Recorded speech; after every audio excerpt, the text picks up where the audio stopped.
Thank you for joining me today for this spiritual reflection. God bless us, everyone. Well, you may recognize that famous line being said by the character Tiny Tim in Charles Dickens' classic, The Christmas Carol. You know, when I was growing up, this was and still is my favorite Christmas movie. I have fond memories of watching this movie every year. Many times the TV station would play the different versions of the movie, sometimes back to back, and my parents would let us stay up and watch. And I enjoyed watching and comparing the different versions that I liked the best. And I think I can safely say that I outlasted the rest of my family every year watching it.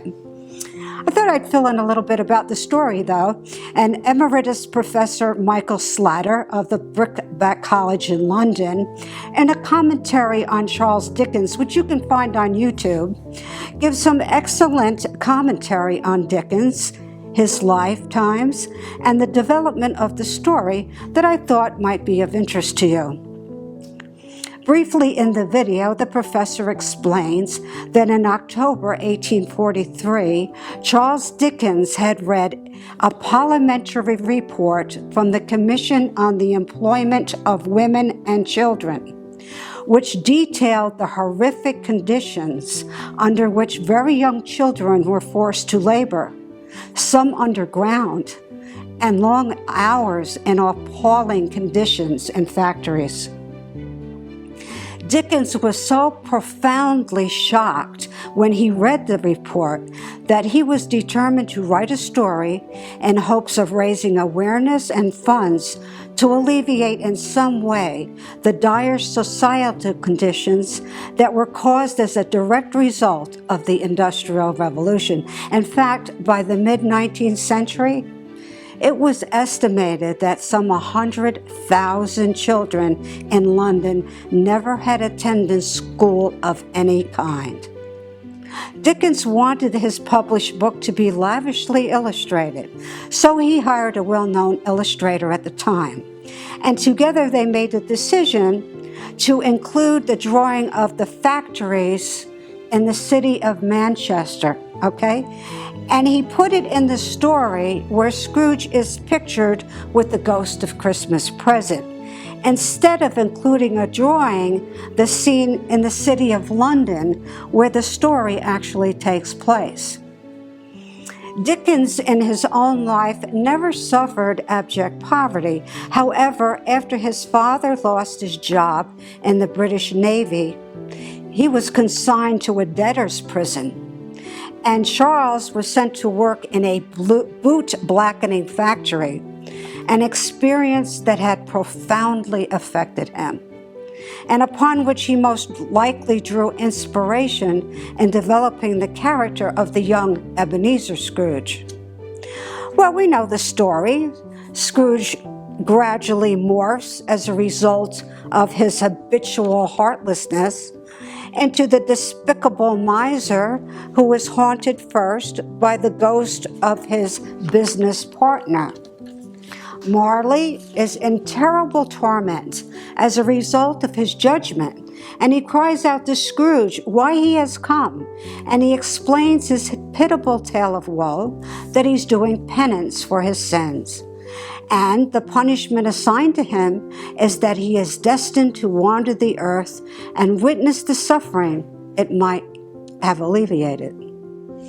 In this speech, I envision Marley as a timeless prophetic voice, crying out his message of repentance even today, perhaps more than ever today, condemning the values of the world that gives man the worldly mind that goes along with it. Why are you fettered? Scrooge asks. These are the chains, he said, I forged in life. Is this not the perfect definition of sin? And did not Jesus teach us that one is bound and enslaved by sin, but that he came to set man free? This is what makes the Christmas Carol a great classical story, because of its timeless message. of redemption and conversion. It is the story of all of us and for all of us. Now, it may not be that we are Scrooges with our money, gouging someone out of just wages, but we can be Scrooges in other ways.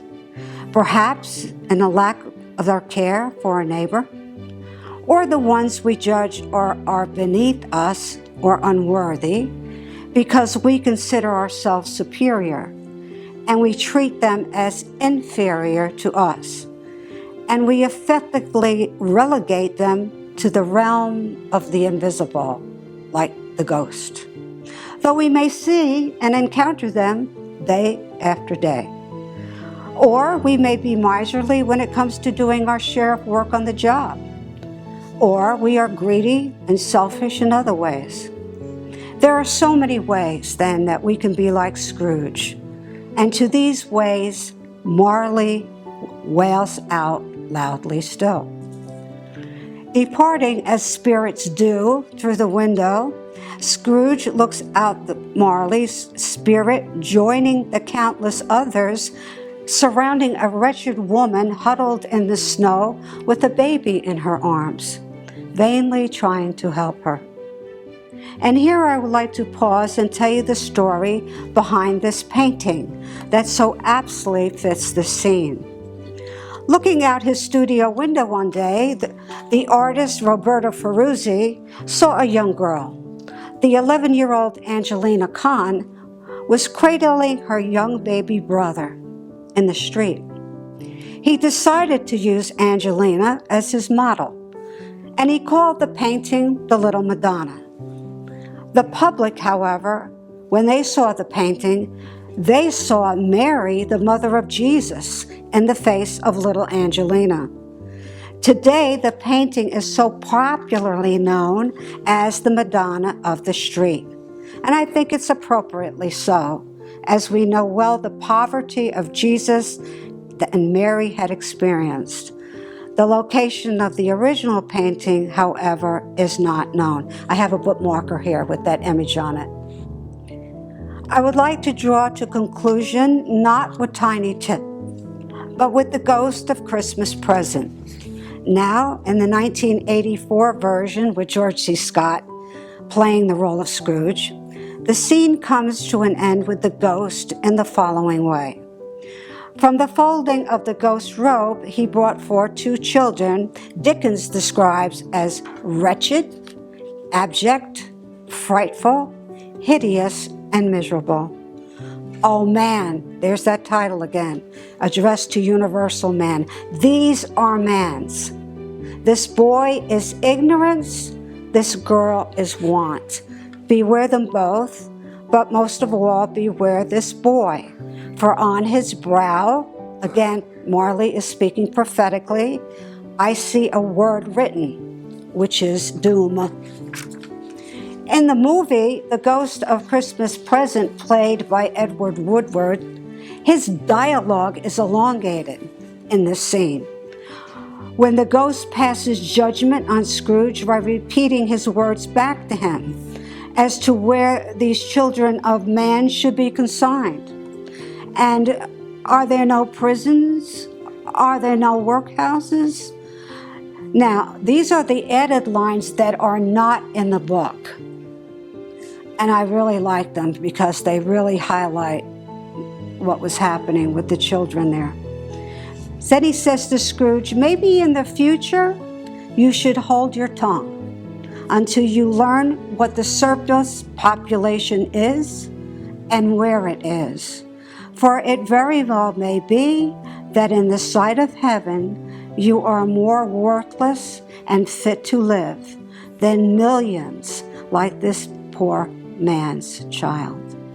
The child, of course, he is referring to is Tiny Tim. Marley finds out too late in his judgment because he did not care to live the precepts of the gospel, and that is, mankind was my business. Mercy, kindness, benevolence were all my business. The trappings of my trade were a drop in the ocean in what was my business. The neighbor, the poor, the powerless, and the weak, the outcast and the burdened. Are these not the neighbor? The ones Jesus taught us in the gospel was our responsibility to care for. I will end here with a real-life story that highlights the Christmas message with an experience I had one day when I exited the cancer center into the hallway and found one of our anesthesiologists talking to two young men who were on a tour and are discerning a future career in the medical field. The doctor explained his decision to pursue his career at St. Bernard's was because as a Christian, he felt St. Bernard's Medical Center lives out the gospel message and does not turn away anyone because of an inability to pay. And that was the reason he could not, and this is his own words, reconcile working anywhere else. I would like to conclude by telling you that on behalf of the sisters and the administration and the staff, we are so grateful to have all of you working to help us carry out our mission to give Christ-like healing to the sick. That is what we do here, and we will never stop. And may God bless you today, every day, and during the Christmas season with His peace.